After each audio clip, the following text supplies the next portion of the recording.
Good afternoon, and welcome to this episode of Techie Tuesday. Today we'll be covering some Google Docs features that are little known and may be useful for you in the future. So to get started, I have gone to the Waffle tool and selected Google Docs. Now I'm on Google Docs. I'm going to create a blank document. One thing I love about Google Docs is it automatically saves. Anytime I create a document, I know that it's safe and stored in my drive. And it's easy to have people work together using Google Documents. But first thing I want to do is make sure I give my document a name. So this is my practice. So I named it practice. Okay. Well, the little known features I kind of wanted to show you. I want to insert first a table. And I can choose insert table, and I want 5 columns down and 3 columns across. Okay, so I have created this column, and I want to assign, let's say, I'm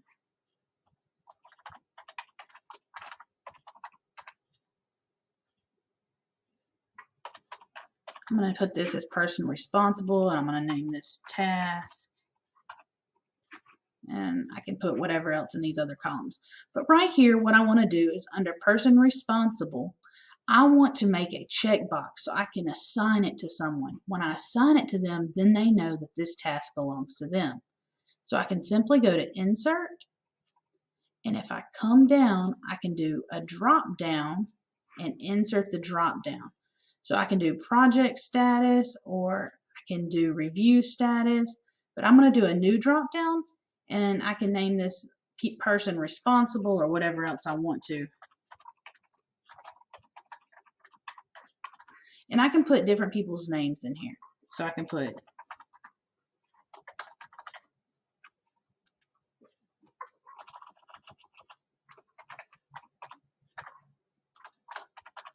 all of our names in.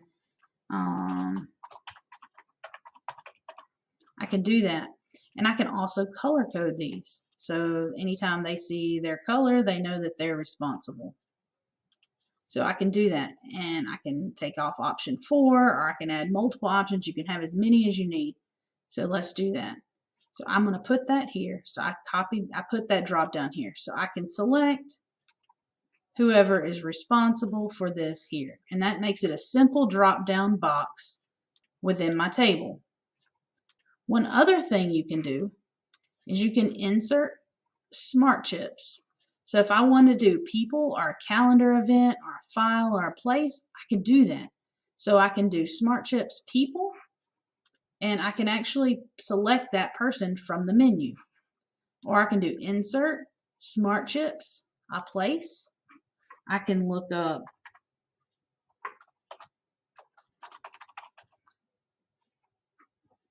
it's not going to find our address, I guess.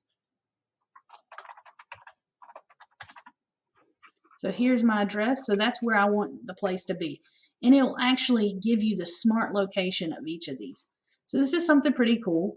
I can do this, and I can also, if this was, say this is, I want to know what the status, I can go to insert and do the drop down there.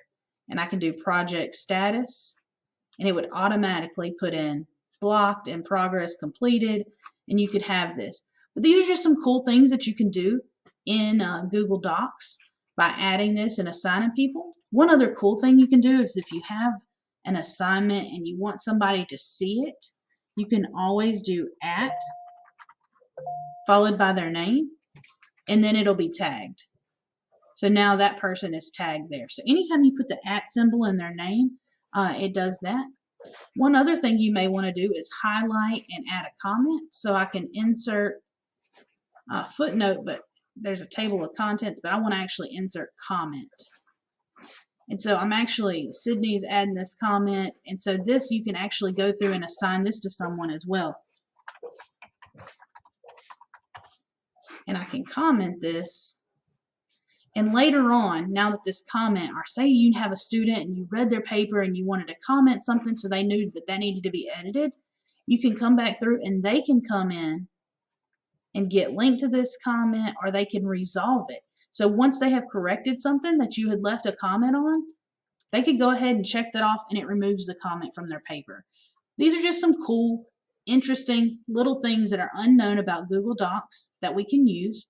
We'll be having more of these in a series of interesting things that you can do within Google.